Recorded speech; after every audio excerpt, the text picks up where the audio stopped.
Good morning, everyone. Namaste. We are going to be doing an exercise, some shadow work from my workbook from Letting Go.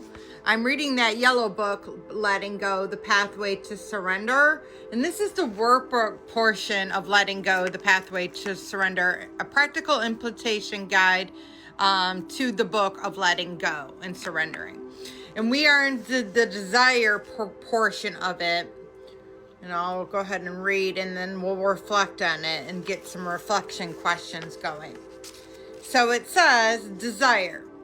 The key lessons. It says, recognizing want as an impediment.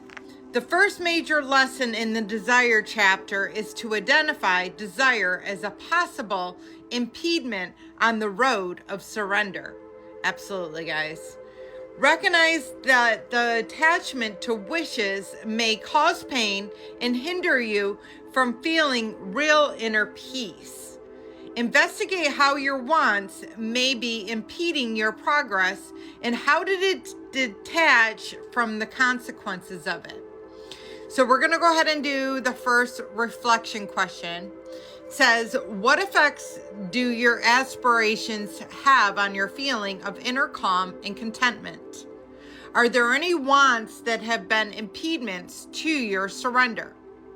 How do you build detachment and strike a balance between the following impulses and embracing your inner peace? So this is my take on it. And again, I've been on the spiritual journey, if you don't know, for quite some time, probably since I was 14, but it really began in 2020, where I awoke to the fact really of what is going on in reality and in my life.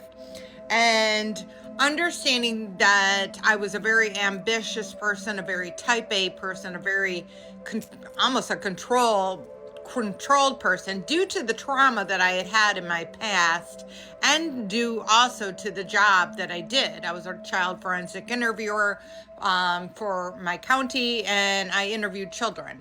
So I was very, like this type of person, very organized, all that kind of stuff.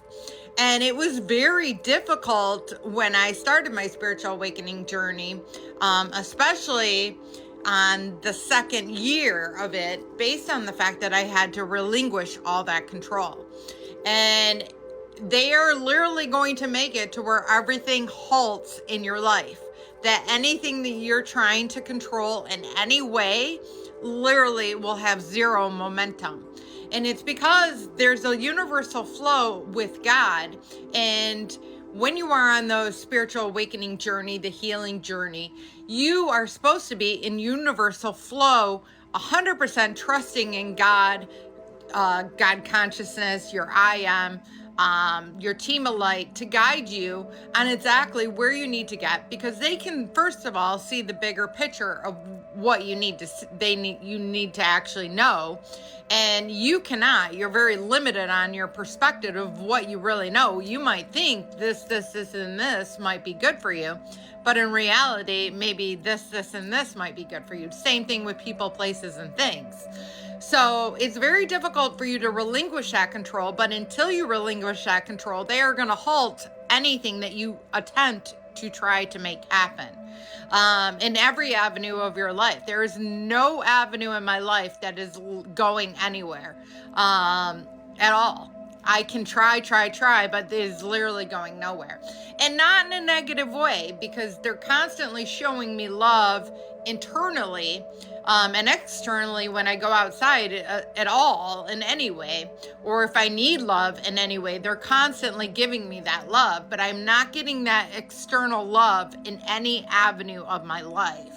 So that surrender is completely going to occur whether you want it or not. So it's best just to go with the flow of it and truly understanding that you're going to love who you are as a person way more than you would have if you would have stayed on your trajectory. There's nothing in my life that I have relinquished that has not made my life better. And I know that science sounds kind of opposite of what I'm trying to say, that I have zero control. and that anything I try for, but it's really just being in that flow, that universal flow with God, and really just ultimately living in the now and trusting that your next steps are going to be guided and that is going to be for your best and highest good, even if it is a very difficult situation that you go through.